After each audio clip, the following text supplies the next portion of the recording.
Hello, Earth signs. Welcome to Cancer season. We have arrived. As we move from Gemini season into Cancer season, there is a shift for the Earth signs from a more work focused or productivity oriented kind of application of your energy to the material components of your life, to your labor, to your efforting to build in the world, and also attention on your resources into a space of more relational orientation and focus. Over the course of Cancer season, a lot of you are up-leveling your communication. You're thinking more deeply about your relationships, and this includes all levels of relationships, your intimate partnerships, your business collaborations, your friends, your family, and a wider social network that you might be involved with or might want to be involved with. For Earth signs in Cancer season and throughout the duration of 2024 and into 2025, there really is a lot of focus on refining and restructuring your relationships. You have been working for a long time to let go of dreams that might not be the most suited for your current moment of evolution and actually where you want to go and how you want to grow in your life, and invite in new visions and imagination of what relationships could look like, feel like, sense like, and be like. A lot of you are really feeling the importance of the water element in your relationships these days. The water element is the element of emotionality. It is an element that connects us through bonds and sensations of feelings, of love, care, and compassion. Also, sensitivity and attunement that are deeper than language, deeper than, in some ways, gesture. And this is really a vibe. Earth is a very practical element, and a lot of you may have been noticing a progression of your own energy from an orientation on practicality in relationships towards something that is more energetic and emotional. These days, you want presence, and presence is something that you can feel. Presence isn't something that somebody can necessarily talk to you about to satisfy the need that you have. You need to actually feel the way that people are showing up for you in their bodies, in their hearts, in their minds, and in their energy. You also are working with your own presence. You are working to uplevel your emotional intelligence, capacity, and availability. And in this, you're refining a lot in terms of what might have been operating more unconsciously or subconsciously in the past, in terms of your emotional patterning. This can include patterning around commitments and accountability, as well as the ways that you encounter the notions of partnership or relationships in the ways that they categorize for you, and also how you are able to process and work with the experience of feeling emotions for yourself. As we move through Cancer season, we're going to get to experience two full moons that bookend the very beginning and very end of Cancer season. Cancer's opposite sign is Capricorn, one of the earth signs. You might be a Capricorn listening to this. So over the course of Cancer season, you get two full moons in your sign.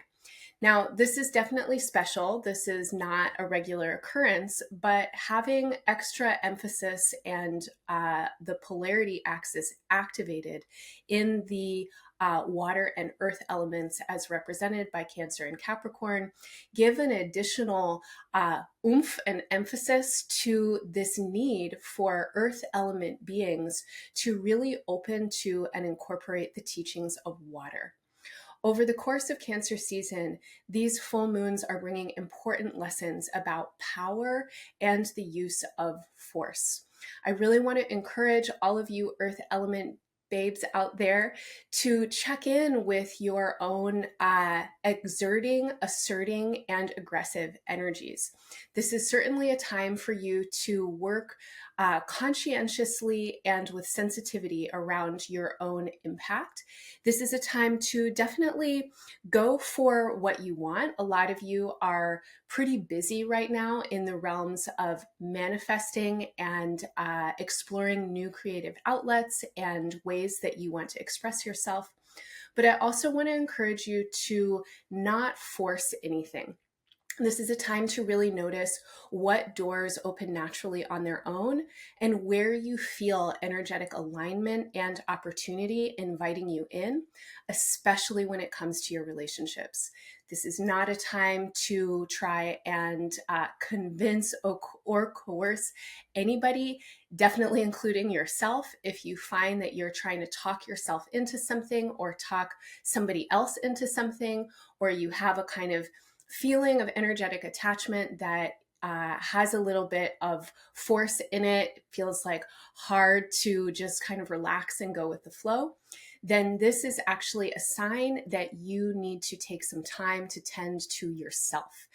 There are lots of ways that you can give yourself some of what you might be wanting or needing from others. And Cancer season is asking you to tune in with your emotional maturation. And a big part of that is how you tend to your own needs, especially your inner needs. As we move through the season of Cancer from the month of June into the month of July, the pace really starts to pick up. Getting into July, there's a lot of activation in the elements of fire and air. This is bringing quite a bit of acceleration to certain areas of focus. And for the earth signs, I mentioned that a lot of you have been busy. There are definitely points of focus for you right now on your resources, on your work, and how to get your life to reshape in ways that are more updated and aligned with your current vision and values. As we move towards the end of Cancer season, this energy of manifesting, reshaping, and restructuring in your life definitely begins to amplify. Earth signs, again, I really want to encourage you to not force anything. You want to wait until the opportunities are ripe and ready for you. Now, that doesn't mean just sit back and do nothing, but it does mean that you want to be working intuitively.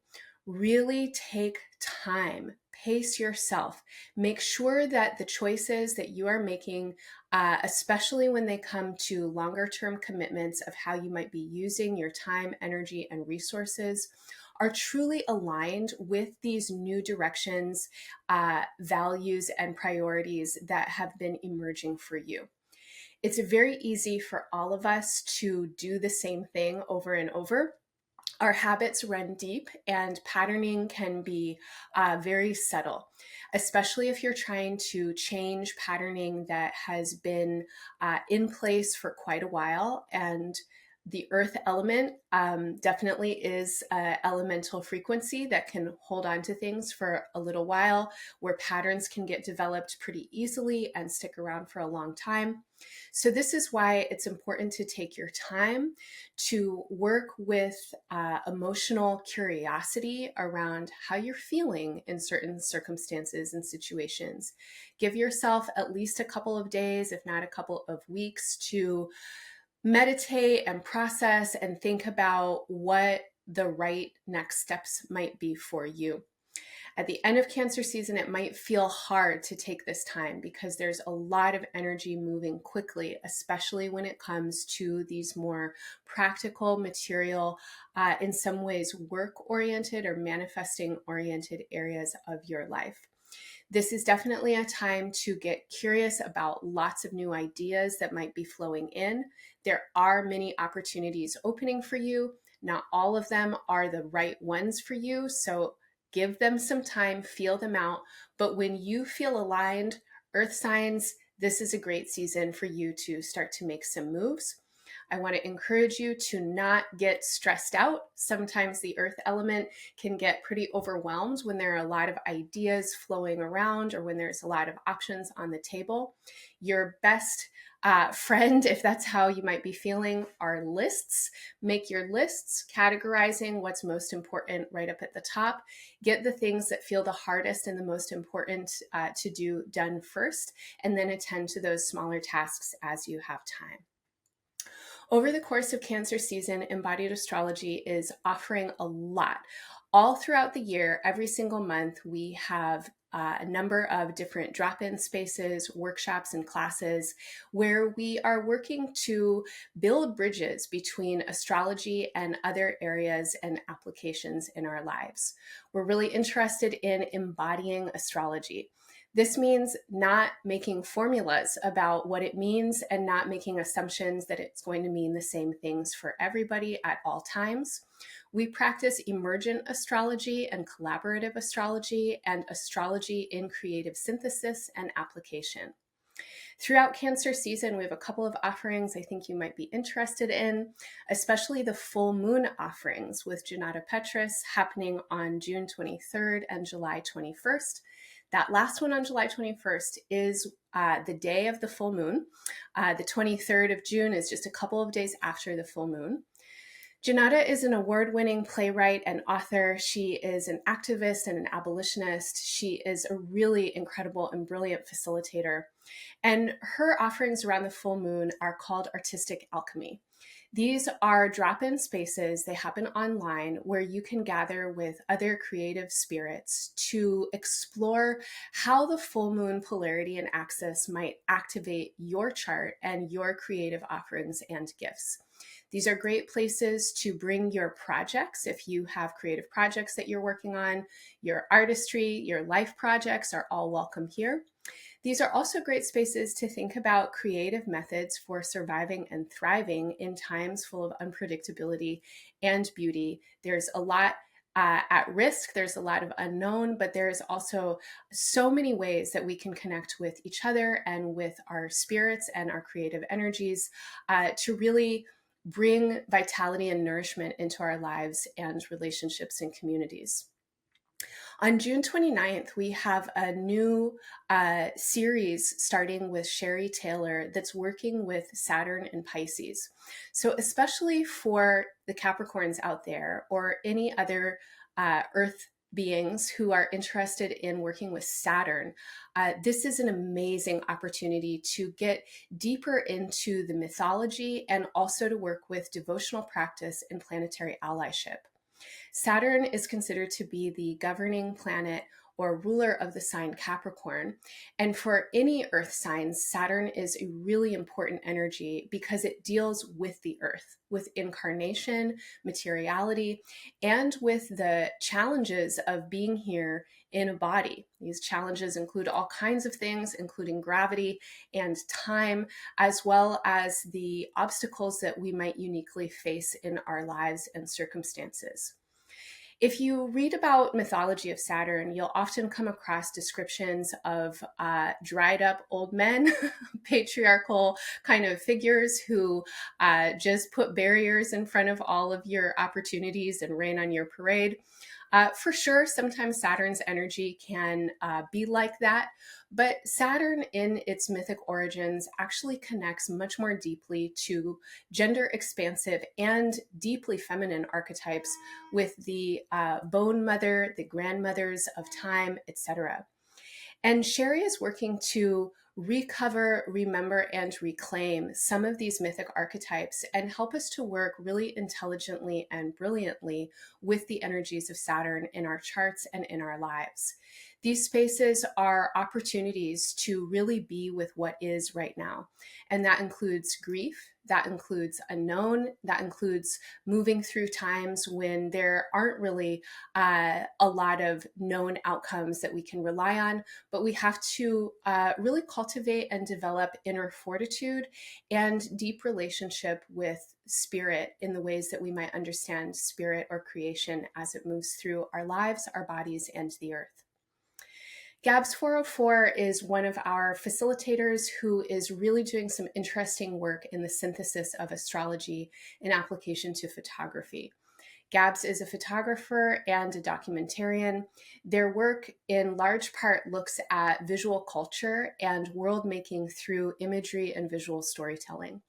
In the Nebula Lab, Gabs is looking at the ways that Neptune's transit through Pisces, and particularly Neptune's stay at the very last degree of Pisces, which is the last degree of the zodiac, all through 2024, is influencing a feeling of unreality that is magnified by a proliferation of questionable news, whether this is AI created images or propaganda of different sorts. Gabs is looking at the ways that visual culture and image editing in particular have been used historically to world build, to shift and shape culture, and to influence mind states and worldviews. In the Nebula Lab, you'll have an opportunity to learn about the history of photography as well as historical cycles of Neptune and Pisces. You'll learn about Neptune's placement in your own chart, and you'll also get prompts to work with photography and image making on your own. So this is a great place for photographers and artists to get some really unique prompts and inspiration through astrology. This is also a really great place for astrologers and people who are interested in astrology to learn about it in a fun, creative, and interesting way. Ramon Parrish and I are hosting a year-long Embodied Astrology research project. This is a participant-led project where we are looking at the past in order to plan and strategize for the future. From now through next June, we're holding an open space at Embodied Astrology. We've had a couple of meetings so far. And this is a space where we are gathering to really see if we can use the technology of astrology to help prepare us in our activism and movement work over the course of the next 25 to 500 years. It's totally free to participate. And if you want more information on any of what we're offering, you can find it all at embodiedastrology.com. The last thing I'll say is that Ramon and his partner Michelle and I will be co-facilitating an on-land retreat in Colorado in the Rocky Mountains at the Ecodharma Center in late October this year. This is a great place to meet other people who are working in the intersections of activism, embodiment, environment and food justice, and astrology, to work with astrology as a strategic tool and a place to play in new connections and communication, and also to hang out in person, to get offline and on land. Again, everything at embodiedastrology.com for you. All of our offerings are offered at sliding scale with scholarship for anybody who needs them. Hope to see you soon in some of the Embodied Astrology spaces. I'm wishing you the best in Cancer season. And now I'm going to read for each of your signs and offer you a horoscope for your sun, moon, and rising signs in the earth element.